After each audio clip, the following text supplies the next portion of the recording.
everybody, welcome to the Week 8 Wrap-Up, Halloween edition. We're going to look at some trades, go over some bold predictions, and Game of the Week.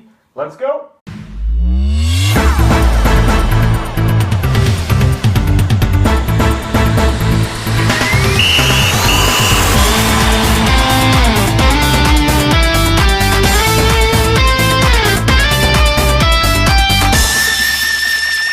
Last week's Game of the Week was Craig versus Weber. Both teams had amazing wide receiver lines, but Craig just managed to get the advantage and take the win. Congratulations to him.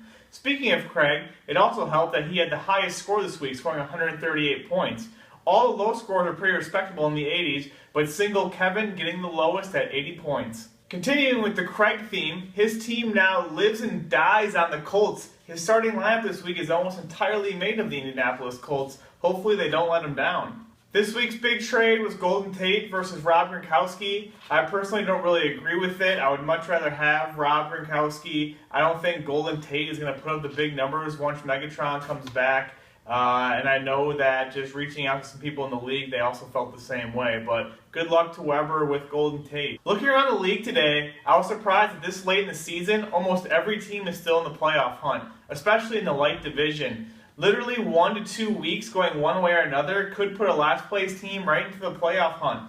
I was surprised. I feel like my team's been out of it the whole year, but if the season ended today, I'd still be in the playoffs. So make sure you're paying attention to the standings. Make sure you're still making moves to make that playoff hunt. All you have to do is make the playoffs and get your team hot at the right time, and you see yourself at a payday.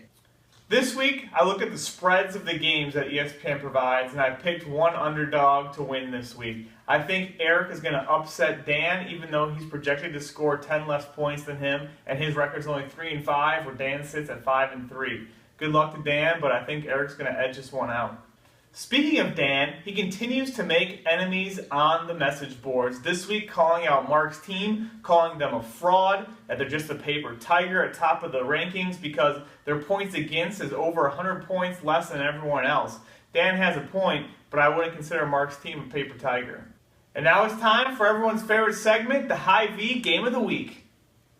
This week's Game of the Week finds us two division leaders fighting for division pride. You have Mark versus Al. Let's see which division leader can come out on top. I was unable to reach either for a comment. I think they're too stressed out about being the game of the week and both being division leaders. Sticking with the Halloween theme, I'm going to leave you guys with some fun. Here's some of the best athletes in Halloween costumes. First, my award for the funniest costume goes to Cam Newton for his Tooth Fairy theme.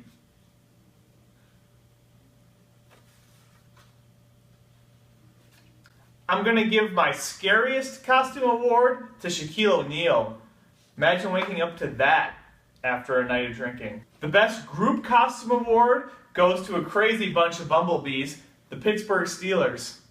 And last, the award for the best overall Halloween costume is Joe Flacco's interpretation of our very own Alan Wood. And that's all I got for this spooky edition of the Week 8 Wrap-Up. I'll see you guys in Week 9. Whoa!